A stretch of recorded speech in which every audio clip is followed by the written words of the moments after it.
नमस्कार, आपका स्वागत है। आप देख रहे हैं आपके साथ मेरी बात और मैं प्रिय रंजन भारती। छठ के बाद बिहार में हो रहे विधानसभा उपचुनाव, जहां 4 सीटों पर अभी वोट 13 तारीख को डाले जाएंगे, उन सब पर चुनाव प्रचार अंतिम चरण में जोरों पर पहुंच चुका है। नीतीश कुमार मुख्यमंत्री बिहार के आज बेलागंज और इमामगंज में चुनावी सभाओं को संबोधित करने पहुंचे। बेलागंज में जनता दल यूनाइटेड की कैंडिडेट मनोरमा देवी लड़ाई में शामिल हैं। लड़ाई बड़ी सीधी हो रही है। वहां सुरेंद्र प्रसाद यादव के लोकसभा सदस्य चुने जाने के बाद आरजेडी ने उनके बेटे विश्वनाथ प्रसाद को चुनाव मैदान में उतारा है।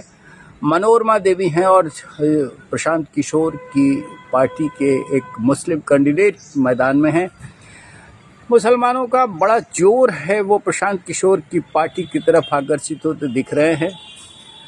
सुरेंद्र प्रसाद यादव के लिए प्रतिष्ठा की लड़ाई बन गई है। उनके लड़के विश्वनाथ यादव की जीत कैसे सुनिश्चित हो, इसके लिए तरह तरह के नुस्खे अपनाए जा रहे हैं।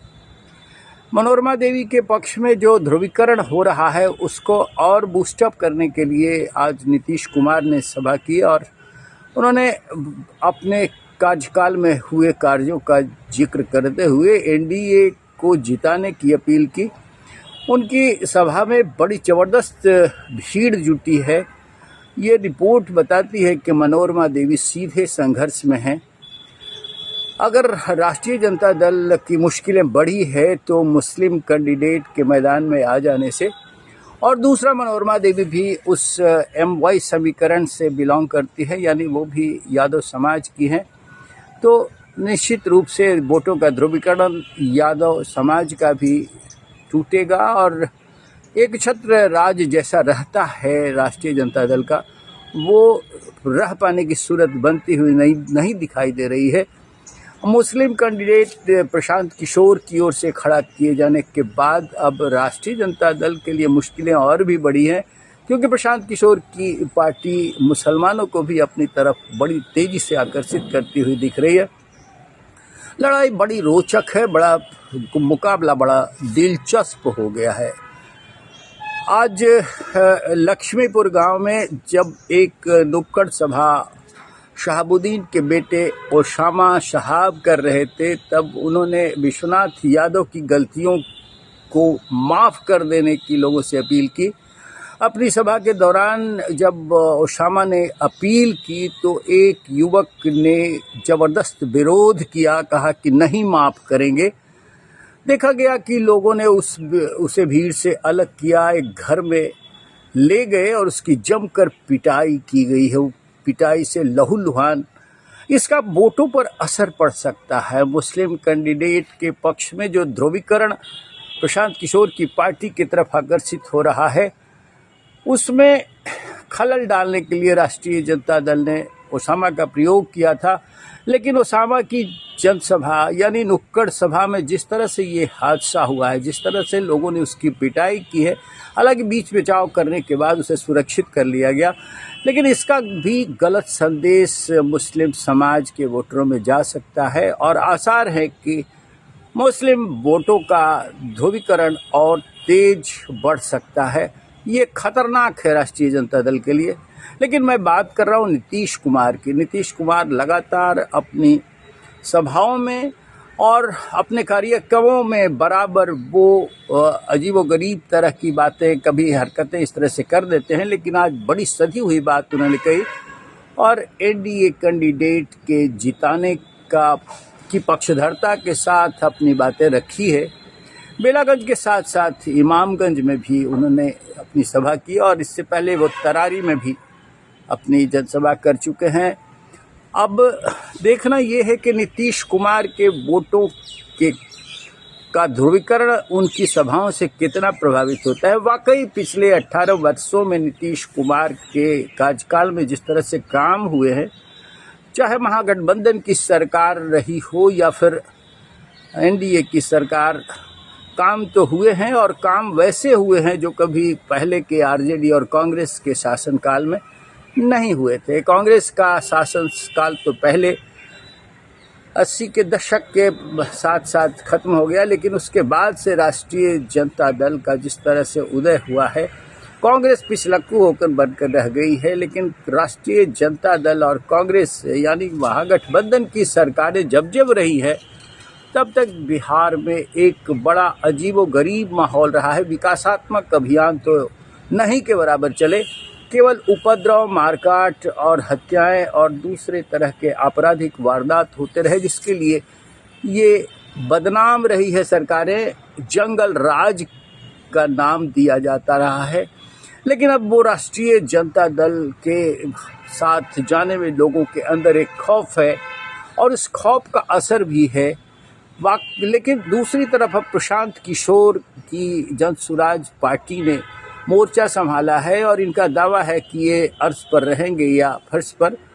इनके साथ जिस तरह से वोटों का ध्रुवीकरण अपेक्षित माना जा रहा है, ये चुनाव में, इस उपचुनाव में उसका लिटमस टेस्ट हो जाएगा कि वाकई प्रशांत किशोर बिहार में कुछ नया कर सकते हैं, लोगों की उम्मीद पर खरा उतर सकते हैं और लोग इन्हें चाहते हैं, ये दिख जाएगा। लेकिन नीतीश कुमार के इस तरह से जनसभाओं में आने और अब एनडीए के पक्ष में मतदान करने की अपील के साथ क्या लोगों की अपेक्षाएं बढ़ती हैं, लोग किस तरह से अपने वोटों को कास्ट करते हैं, ये अब 2 दिन के अंदर स्पष्ट हो जाएगा। क्योंकि 11 नवंबर को आखिरी चुनाव प्रचार होगा, 13 तारीख को यानी 13 नवंबर को मतदान है। हालांकि मतदान के शेड्यूल में अंतर है, थोड़ा सा बदलाव किया गया है उत्तर प्रदेश में और धार्मिक अनुष्ठानों के कारण महाराष्ट्र और झारखंड में तारीखें बदली हैं, लेकिन बिहार में तारीख मतदान की जस की तस है। अब मात्र 1 दिन और चुनाव प्रचार का बचा है। आखिरी समय में नीतीश कुमार का एनडीए कैंडिडेट के पक्ष में वोटों की अपील करना कितना काम करेगा, अब जब इसके नतीजे आएंगे तो साफ हो जाएगा कि प्रशांत किशोर क्या खेल बिगाड़ते हैं राष्ट्रीय जनता दल और महागठबंधन का, या फिर नीतीश कुमार के नेतृत्व वाले एनडीए गठबंधन का खेल बिगाड़ते हैं। ये सब समझ में आ तो जाएगा ही, साथ साथ ये भी स्पष्ट हो जाना है कि बिहार की जनता वाकई अब नीतीश कुमार के साथ जुड़े रहना पसंद करेगी या फिर राष्ट्रीय जनता दल या प्रशांत किशोर की तरफ भी आकर्षित होती नजर आ रही। ये सब साफ हो जाने वाला है।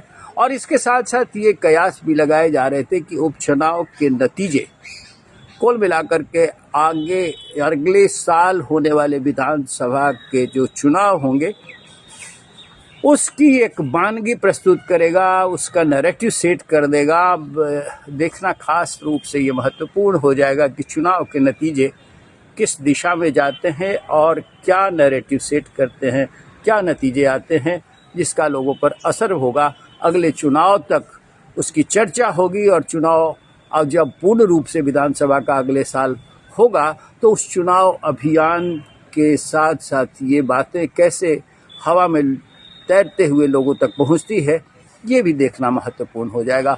लेकिन अब नतीजे आने में बहुत ज़्यादा वक्त नहीं है, क्योंकि 1-2 दिनों के बाद अब मतदान की प्रक्रिया शुरू हो जाएगी।